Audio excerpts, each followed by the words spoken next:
Welcome to Whole Word Ministries. Thank you for joining us for part 1 of our study on Daniel's King of the North. This will be a 2-part video, so please look for the second part coming soon. Prophecy is meant to work in such a way that we can only fully understand it after the events prophesied have already taken place. This confirms for us that what Yahweh declares will happen truly will happen. We are living in the most exciting time in history because we're at the dawn of the end times, and almost all of prophecy is in our past, which makes it much easier for us to see the big picture. We can see the whole plan laid out behind us. The King of the North prophecy is found in chapters 10 through 12 of the book of Daniel. The prophecy is an amazing overview of 2,500 years of history, and we're at the very end of it, which is so exciting. Chapter 10 is an account of the years of the second beast of Daniel 7, which was the Aryan or Persian Empire. The chapter closes out with the introduction of the third beast, the Hellenic Empire, which in Hebrew is called Yavan. Yavan conquers the Persians. Chapter 11 is an account of the years of the third beast, Yavan, and takes us up to the present day. You can learn the details of those 4 empires in our study, The 4 Great Beasts, which we'll link in the description below. The kings of the north are represented by the following kingdoms: Seleucid from verses 3 to 24, Roman verses 25 to 33, Byzantine verses 34 to 35, Papal verses 36 to 38, British verses 39 to 43, and State of Israel verses 44 to 45. Chapter 12 tells us of Yeshua's return for his bride. Daniel 10 verse 1. In the 3rd year of Cyrus, king of Persia, a thing was revealed to Daniel, whose name was called Belteshazzar. And the thing was true, and a great conflict, and he understood the thing, and had understanding of the vision. The 3rd year of the reign of King Cyrus of Persia was 500 BC. The king's list of Median Persia is covered in detail in our study, the Aryan or Achaemenid king's list, which I'll also link in the description below. The Jewish people had begun making their way back to Jerusalem from Babylon. Daniel says that this prophecy of future events was true and that he understood it. This could be because he related the king of the north to Samaria and the king of the south to Jerusalem. Daniel 10 verses 2 to 9. In those days, I, Daniel, was mourning 3 weeks of days. I ate no food for delight, and no flesh or wine came into my mouth. I did not anoint myself at all until 3 weeks of days were fulfilled. And in the 24th day of the 1st month, as I was by the hand of the great river, which is Tigris, then I lifted up my eyes and looked, and behold, a certain man was clothed in linen, whose loins were wrapped in fine gold from Uphaz. His body was also like the beryl, and his face looked like lightning, and his eyes were like torches of fire, and his arms and his feet in color like polished copper, and the sound of his words were as the noise of a multitude. And I, Daniel, alone saw the vision, for the men who were with me did not see the vision. But a great trembling fell on them, so that they fled to hide themselves. Then I was left alone, and I saw this great vision, and there remained no strength in me. For my color was turned within me to corruption, and I kept no strength. Yet I heard the sound of his words, and when I heard the sound of his words, then I was on my face, stunned, and my face was toward the ground. So this is Yeshua Messiah, Jesus Christ, who had come to speak to Daniel. Compare Revelation 1 verses 13 to 15. And turning, I saw 7 golden lampstands, and in the midst of the 7 lampstands, one like the Son of Man, having been clothed to the feet, and having been girded with a golden girdle at the breasts. And the hairs of his head were white as white wool, as snow, and his eyes as a flame of fire, and his feet like burnished metal, having been fired in a furnace, and his voice as a sound of many waters. Both Daniel and John describe Yeshua Messiah as having a voice that sounded like a multitude of people speaking in unison. The phrase many waters is defined for us later in Revelation 17:15. And the angel said to me, the waters that you saw where the prostitute is seated are peoples and multitudes and nations and languages. The man that Daniel saw was dressed for battle, which is why his legs were bare and his loins girded. The man John saw was dressed for priesthood, which is why his legs were covered all the way to his feet. However, both were still wrapped in gold, indicating his kingship. The word translated beryl is Strong's H8658, Tarshish, From the Brown Driver Briggs lexicon, noun masculine, a precious stone, perhaps yellow jasper or other gold-colored stone. So Daniel describes his skin as a golden brown color. Body like beryl, face like lightning, arms and feet like polished copper, which matches John's description of his feet, like burnished metal having been fired in a furnace. Both men describe his eyes as being like fire. This prophecy was brought to Daniel by Yeshua Messiah himself. This is the fulfillment of the prophecy in Jeremiah where Yahweh says he will personally visit Judah after the 70 years in Babylon was completed. Jeremiah 29 verse 10.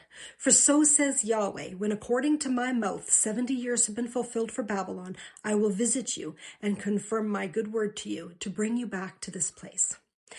Daniel 10 verses 10 to 15. And behold, a hand touched me and set me shaking on my knees and the palms of my hands. And he said to me, O Daniel, a man greatly beloved, understand the words that I speak to you and stand up, for I am now sent to you. And when he had spoken this word to me, I stood trembling. And he said to me, do not fear, Daniel, for from the first day that you set your heart to understand and to humble yourself before your God, your words were heard. And I have come because of your words. But the leader of the kingdom of Persia withstood me 21 days. But lo, Michael, one of the first rulers, came to help me, and I stayed there with the kings of Persia. Now I have come to make you understand what shall happen to your people in the latter days. For the vision is yet for many days. And when he had spoken such words to me, I set my face to the ground, and I became speechless. So Yeshua told Daniel, who had been praying and fasting for 3 weeks, which is 21 days, that he would have arrived earlier, but he had been occupied with the kings of Persia. However, now he had come to make Daniel understand what was going to happen to the Israelites at the end of days. He told Daniel that the end won't be for many days to come. Also notice that Yeshua referred to the kings of Persia in plural. This is because Media and Persia had their own kings, Darius in Media and Cyrus in Persia. Both kingdoms were part of the Aryan Empire, which was a type of family confederacy where the eldest of the two kings was the patriarch or head of what they called the Achaemenid Empire.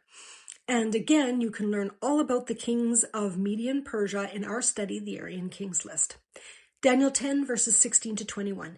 And behold, one in the form as the sons of men touched my lips, and I opened my mouth and spoke, and said to him who stood before me, O Lord, my pangs have come over me because of the vision, and I have no strength left. For how can the servant of my Lord speak this with this, my Lord? For as for me, there is no power left in me. Yea, there is no breath left in me. And again, one in form as a man touched me and made me strong. And he said, O man greatly beloved, do not fear. Peace to you. Be strong. Yea, be strong. And when he had spoken to me, I was made strong. And I said, Speak, my Lord, for you have made me strong. And he said, Do you know why I have come to you? And now I will return to fight with the ruler of Persia. And when I have gone out, then lo, the ruler of Greece shall come. But I will tell you what is written in the scripture of truth, and no one makes himself strong with me in these things except Michael, your ruler. The English translation had said that the kings of Persia withstood Yeshua, but this is a mistranslation. And when it says Yeshua will fight with them, it means on their side, not against them. He's fighting with them, not against them. Yeshua strengthened Daniel and told him that he would be going back to support the ruler of Persia. This meant that Yeshua helped Persia to defeat Babylon. Cyrus the Great, king of Persia, was the general of the Aryan or Achaemenid army that conquered Babylon in 504 BC. At this time, Darius the Mede, Cyrus's uncle, was the king of Media and patriarch of the empire. Yeshua said that when he leaves and the Persians no longer have his support, the ruler of Greece, or Yavon, will come and conquer Persia. He was talking about Alexander the Great.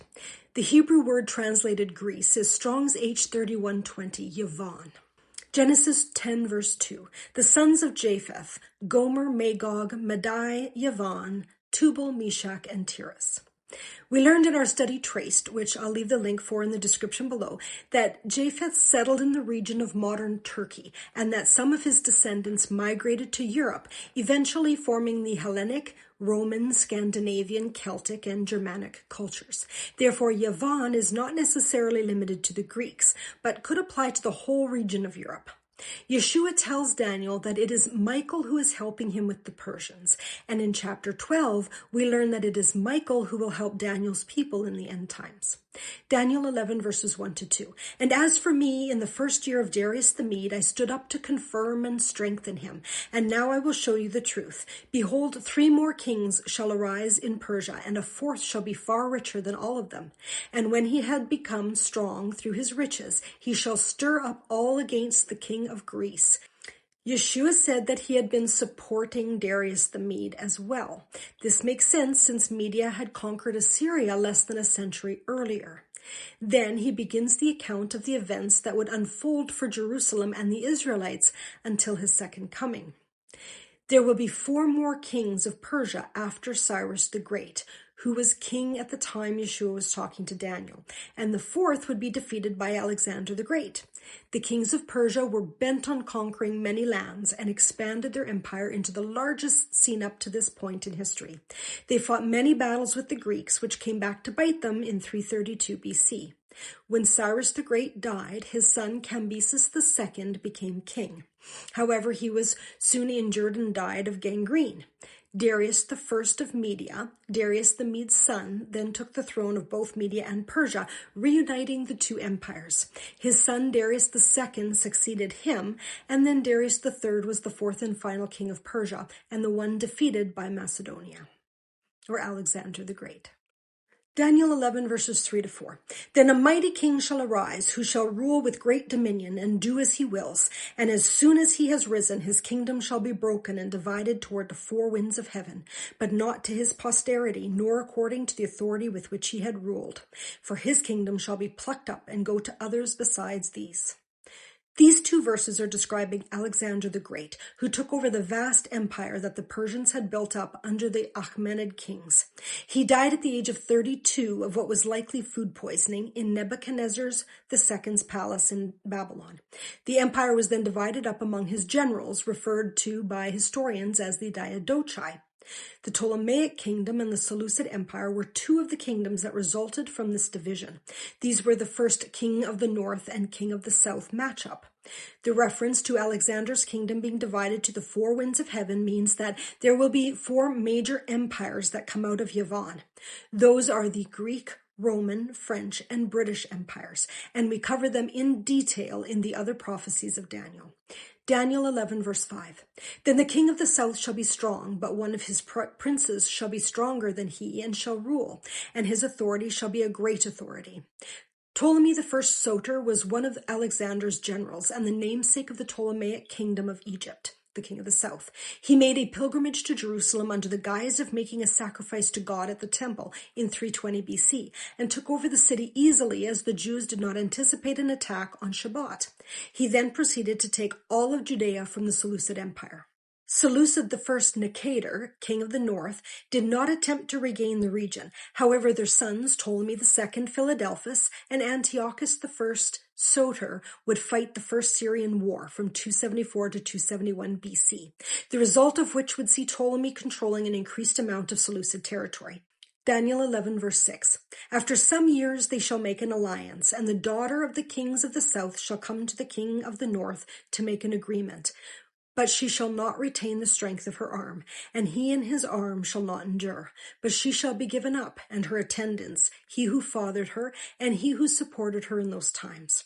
In 253 BC, Antiochus II Theos, king of the north, made peace with Ptolemy II Philadelphus, king of the south, after the decade-long Syrian war. Antiochus II divorced his wife, cousin, Laodice I, and married Ptolemy's second daughter, Berenice.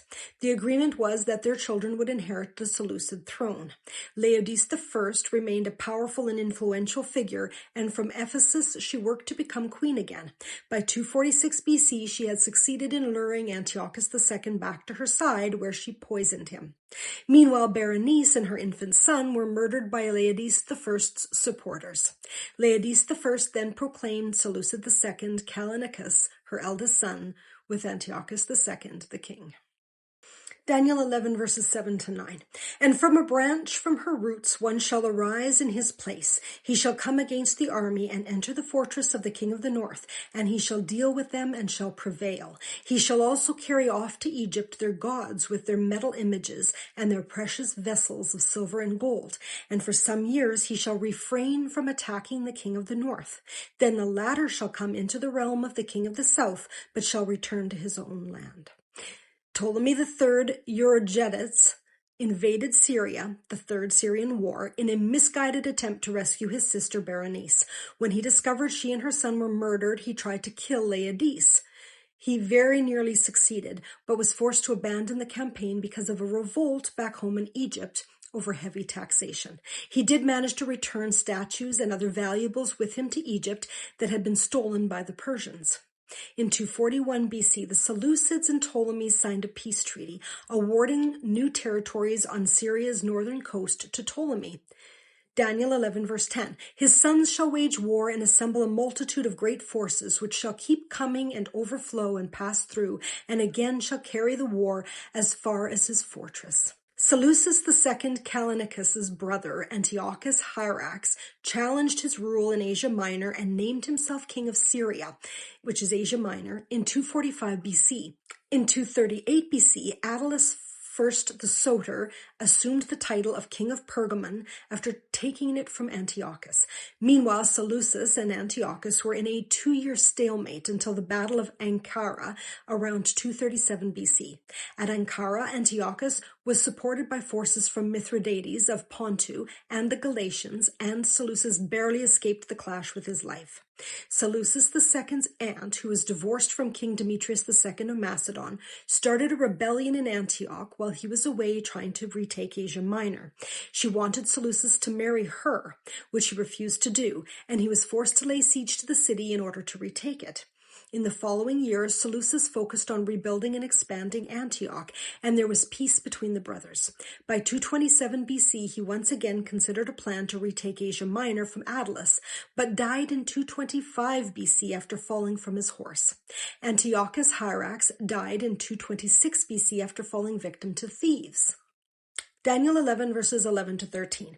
Then the king of the south, moved with rage, shall come out and fight against the king of the north, and he shall raise a great multitude, but it shall be given into his hand.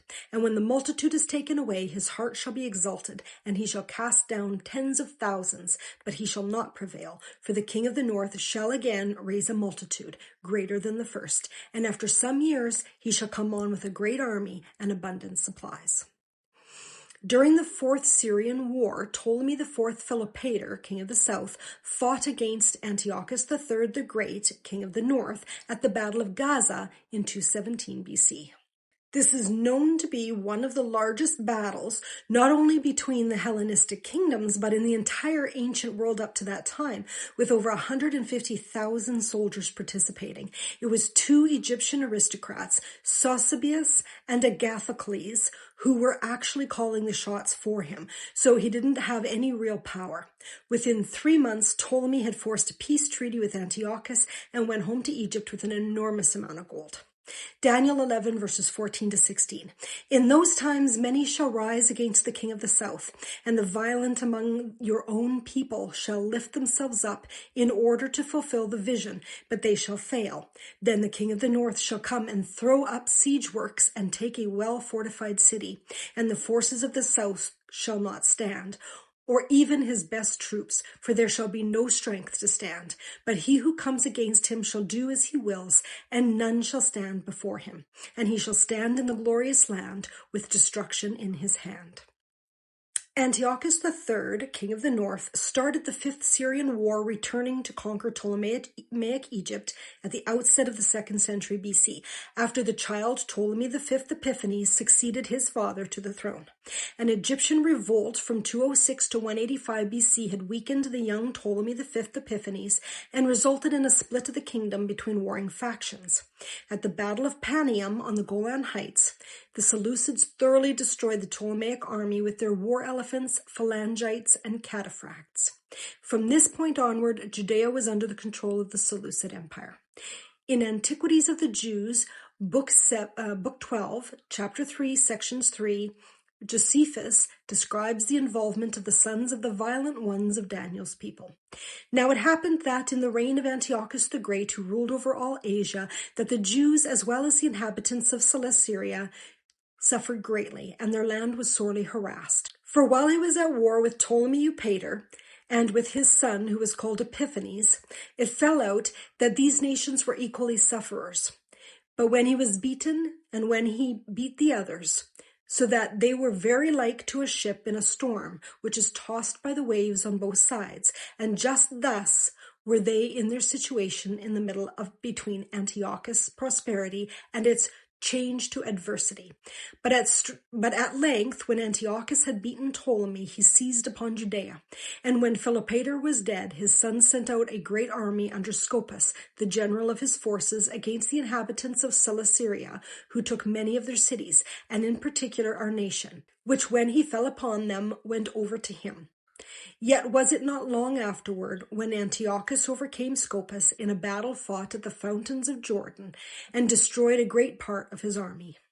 But afterward, when Antiochus subdued those cities of Cilicia with Scopas had gotten into his possession, and Samaria with them, the Jews of their own accord went over to him, and received him into the city, Jerusalem, and gave plentiful provision to all his army and to his elephants, and readily assisted him when he besieged the garrison which was in the citadel of Jerusalem. Daniel 11, verse 17. He shall set his face to come with the strength of his whole kingdom, and he shall bring terms of an agreement and perform them. He shall give him the daughter of women to destroy the kingdom, but he shall not stand or be to his advantage. One of the ways Antiochus III used to solidify his hold over conquered kingdoms was to have their kings marry women from his family. After signing a treaty in 195 BC, Ptolemy V married Antiochus III's daughter, Cleopatra I. In varying combinations and with many conflicts, their 3 children ruled Egypt for the remainder of the 2nd century BC. Cleopatra I, Antiochus's daughter, did not destroy the Ptolemaic kingdom as her father had intended. She instead ruled jointly with her husband, and at his death inherited rule of the kingdom. She kept peace with the Seleucid Empire until her death in 176 BC. Daniel 11, verses 18 to 19. Afterward he shall turn his face to the coastlands, and shall capture many of them, but a commander shall put an end to his insolence. Indeed, he shall turn his insolence back upon him. Then he shall turn his face back toward the fortresses of his own land, but he shall stumble and fall, and shall not be found. After signing the peace treaty with Ptolemy, Antiochus III turned his face to Asia Minor by land and by sea. His plan was to take the coastal towns that remained of Ptolemaic overseas dominions and the independent Greek cities. This angered the Roman Republic because, as a defender of Greek freedom, Smyrna and Lampsacus were under its protection. Antiochus invaded Greece and was elected the commander-in-chief of the Aetolian League. However, a year later, the Romans, under Manius Acilius Glabrio, stopped him at Thermopylae and forced his withdrawal to Asia Minor. Emboldened by their success, the Romans invaded Anatolia in 190 BC. In 188 BC, Antiochus III signed the Treaty of Apamea with Rome. He lost much of the Seleucid lands to the north and west of the Taurus Mountains, and was forced to send his eldest son to Rome as a hostage. As a result of the treaty, many of the outlying provinces of the empire sensed weakness and began asserting their independence. Antiochus mounted an expedition to Persia and died pillaging a temple of Bel the following year. Daniel 11, verse 20. Then shall arise in his place one who shall send an exactor of tribute for the glory of the kingdom, but within a few days he shall be broken, neither in anger nor in battle. So Seleucus IV Philopator became basileus of the Seleucid Empire on his father's death in 187 BC. He sent his son Demetrius as a hostage in Rome in place of his elder brother Antiochus IV. Seleucus IV increased taxes, which means tribute, on the Jews in the Holy Land. He was assassinated in 175 BC because the bureaucrats were afraid of Rome after some recent disputes. Daniel 11, verse 21. In his place shall arise a contemptible person to whom royal majesty has not been given. He shall come in without warning and obtain the kingdom by flatteries. So Antiochus IV Epiphanes lived in Athens, Greece after being set free from Rome. When his brother was assassinated, he traveled to Syria and seized the throne while Seleucus' son was still hostage. He proclaimed himself co-regent with another son of his brother, just an infant, whom he murdered in 170 BC. Daniel 11 verse 22. Armies shall be utterly swept away before him and broken, even the prince of the covenant. So the Sixth Syrian War began when the guardians of young Ptolemy VI declared war on the Seleucids in 170 BC. They had assumed Antiochus IV Epiphanes' rule would be weakened by internal divisions after he murdered his nephew, but Antiochus IV had been more prepared than they and launched a preemptive strike against Egypt. The Seleucid army conquered all of the Ptolemaic kingdom except Alexandria, and to avoid alarming Rome, an ally of Egypt, Antiochus IV made a treaty with them, allowing Ptolemy VI to remain as a puppet king from Memphis. After Antiochus withdrew from Alexandria, they chose a new king, one of Ptolemy's brothers, also named Ptolemy. To avoid a civil war, the brothers agreed to rule Egypt jointly. The Prince of the Covenant refers to the high priest in Jerusalem, whom Antiochus IV replaced with a man of his own choosing.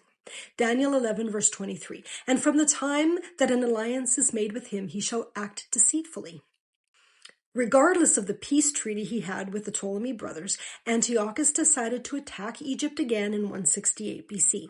However, before he reached Alexandria, his path was blocked by a single elderly Roman ambassador who gave him a message from Rome. Antiochus was to withdraw from Egypt and Cyprus or consider himself at war with Rome. He withdrew his forces.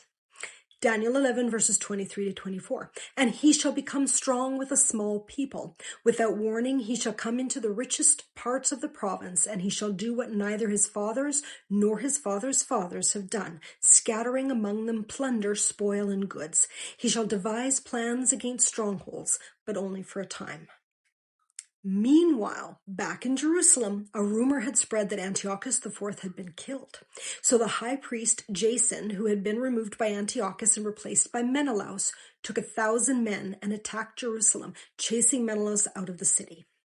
The Seleucids, just like the Ptolemies before them, had respected Jewish religion and protected Jewish institutions.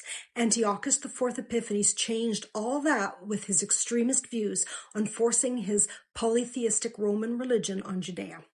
There were harsh persecutions against the Jewish religion and culture. 2 Maccabees 5 verses 11 to 14. When these happenings were reported to the king, he thought that Judea was in revolt. Raging like a wild animal, he set out from Egypt and took Jerusalem by storm. He ordered his soldiers to cut down without mercy those whom they met and to slay those who took refuge in their houses. There was a massacre of young and old and killing of women and children, a slaughter of virgins and infants. In the space of 3 days, 80,000 were lost, 40,000 meeting a violent death and the same number being sold into slavery. Antiochus IV led his army against the Parthians in the east, but is believed to have died of disease in 164 BC. The Roman Republic named his 8-year-old son, Antiochus V Eupator, as his successor under his protector and regent Lysias. The death of Antiochus IV marked the end of the power of the Seleucid Empire. There is somewhat of a consensus among scholars up until this point in the prophecy. Most agree verses 21 to 24 are referring to Antiochus IV Epiphanes, but some attribute the whole rest of the chapter to him as well. Others believe that the account is about him only until verse 29, then the rest is about the Antichrist until the end of the chapter.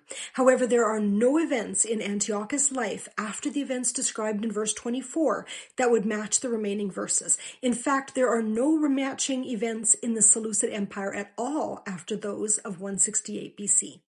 The Jewish nation had become thoroughly Hellenized during the years of control by the Seleucids and Ptolemies. During the Hasmonean dynasty, 141 to 37 BC, Yahweh gave them an opportunity to rule themselves and show that they could live in obedience to him. However, they followed the ways of the Greeks instead.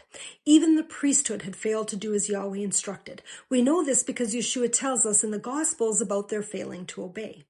After a century of independent rule, Yahweh brought the Romans in as their new controllers, but allowed the Jews to stay in the land until after Yeshua and the disciples had finished their work there. After that, he brought destruction on Judea. Please join us for the conclusion of this prophecy in King of the North, Part 2. May you be blessed by this study. Shalom.